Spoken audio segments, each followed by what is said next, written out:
For this, I could either blame my own lack of skill, or I could blame the fact that the drive is hanging out this console. I'm going to blame the drive. It's distracting. Hello, my name is Tunde, and in the last video, this one, I showed you that this connector can be responsible for a number of errors and problems that you'll experience with an Xbox One, and I showed you two ways to fix it. The second method I showed involved bypassing the faulty data connection using this cobbled together contraption that works, but takes up more space than I'd like, so I was hoping to find a way to minimize it so that we could maintain good airflow. Well, the answer was staring me right in the face, but I was too dumb to see it until just after I'd posted the first video, because that's my life. Anyway, this becomes this. Much better. And I'll show you how to do it. In case you'd forgotten, this cover comes off the connector. Then you'll be able to use your preferred cutting tool, large knife, large hacksaw, normal size katana, etc.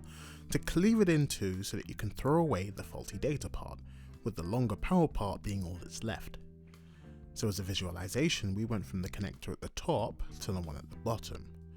What I didn't realize is that if you just file down the side of the power part enough after you've cut it, you can plug it straight into the drive next to your replacement SATA cable.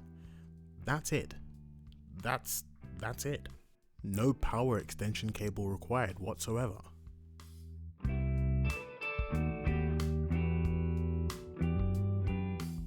So, when you're cutting, make sure you cut on the shorter data port side of the separator line right here. That way you don't risk damaging any of the important power contacts that are on the longer side. By the way, please don't be an unsafe dumbass like I was. Use a vise or something to hold the connector rather than using your fingers. You don't want to risk an injury. It was really stupid. Really stupid. And not my proudest moment. Keep checking as you cut to make sure you're still on the right side as well.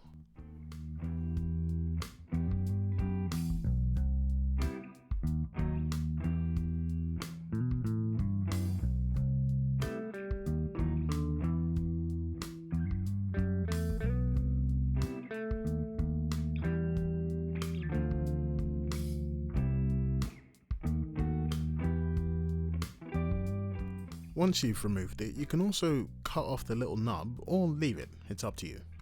I cut it off so I wouldn't have to take the drive out of the caddy to plug it back in again.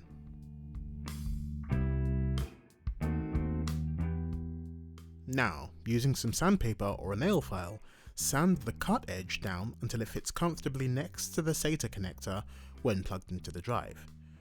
We need to sand it down enough so that it doesn't put any pressure on the connections with the two cables trying to push each other apart, so there needs to be enough give between them for them to sit comfortably next to each other. To reconnect the hard drive to the console, you put the drive back in its caddy, put that in a space where it's meant to go, plug in the power port to where that normally goes, and then form a loop with this SATA cable and plug that into where the SATA cable normally goes.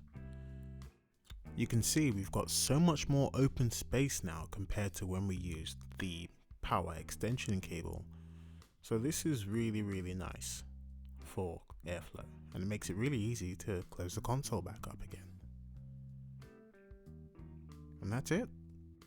Thanks a lot for bearing with me through part 2. And yeah, I appreciate you watching this video. Thanks.